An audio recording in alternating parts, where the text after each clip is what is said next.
સ્થાનિક સ્વરાજની ચૂંટણીનું રણશીંગું ફૂંકાયું છે। ભાજપે સ્થાનિક સ્વરાજની ચૂંટણી જીતવા માટે તૈયારીઓ શરૂ કરી દીધી છે। નિરીક્ષકો નીમવા માટે ભાજપની આજે બેઠક મળી રહી છે। નિરીક્ષકોને તેમના વિસ્તારની સોંપણી થશે। એક જિલ્લામાં ભાજપના 3 નિરીક્ષક નીમશે। એક જિલ્લામાં એક મહિલા અને 2 પુરુષ નીમાશે। જિલ્લા પ્રમુખોને પણ હાજર રહેવા માટેની સૂચના આપી દેવામાં આવી છે। મંત્રી મંડળના સભ્યોને હાજર રહેવાની સૂચના। મનીષા વકીલ, સંજયસિંહ મહિડા બેઠકમાં હાજર છે। દર્શના વાઘેલા, કમલેશ પટેલ પણ હાજર।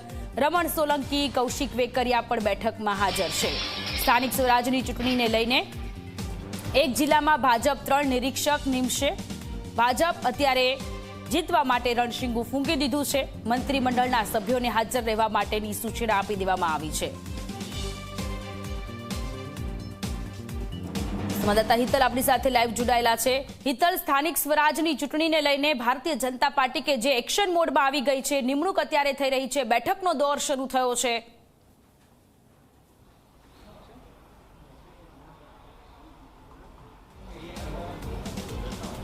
જી સોનલ, ચોક્કસ એવું કહી શકાય કે ભાજપ અત્યારે એક્શન મોડમાં છે। સ્વાભાવિક છે કે પ્રદેશ પ્રમુખ જગદીશ વિશ્વકર્મા દ્વારા જે ટીમો બનાવવાની હતી એ તમામ ટીમો તેમને પોતાના શસ્ત્રો સજાવી લીધા છે। પાર્લામેન્ટરી બોર્ડની રચના થઈ ચૂકી છે।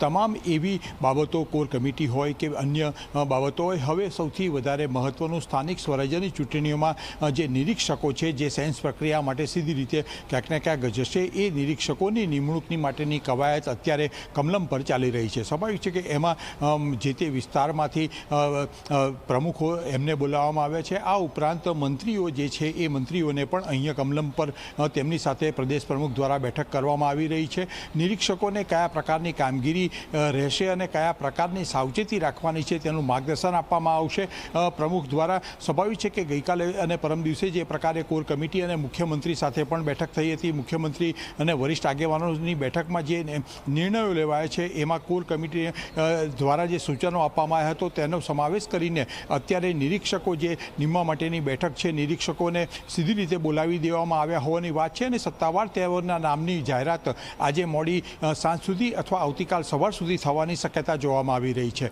સૌથી વધારે મહત્ત્વનું છે કે પાર્ટી લાઇન પ્રમાણે કેવા ઉમેદવારોની ઉમેદવારીમાં શું ધ્યાન રાખવું, એ તમામ મુદ્દાઓને આજની બેઠકમાં તેઓને સૂચના આપવાને માર્ગદર્શન પ્રમુખ દ્વારા આપવામાં આવી રહ્યું છે અને આ માર્ગદર્શનના આધારે જ આગામી કાર્યક્રમ જે છે સ્થાનિક સ્વરાજ્યની ચૂંટણીમાં 3 થી 4 દિવસમાં સમગ્ર રીતે નિરીક્ષકોની કામગીરી પૂર્ણ થાય એ પ્રકારનો ટાર્ગેટ પણ તેઓને સોંપવામાં આવ્યો હોવાની જાણકારી મળી રહી છે। એટલે કે કારણ કે 6 એપ્રિલ ભાજપનો સ્થાપના દિવસ છે, એ પહેલાં સમગ્ર કામગીરીને આપોટી લેવાની દિશામાં પ્રદેશ પ્રમુખો આગળ વધી રહ્યા છે। કારણ કે કેટલીક રાજકીય પક્ષો દ્વારા લિસ્ટ પણ જાહેર કરી દેવામાં આવ્યું છે, ત્યારે ભાજપ પણ પાછળ ન રહી જાય ને એ દિશામાં ખૂબ આગળ નીકળે અને તમામ કાર્યકર, પાયાના કાર્યકરને સ્થાન મળે, એ મુદ્દાઓને પણ આજની બેઠકમાં માર્ગદર્શન આપવામાં આવશે।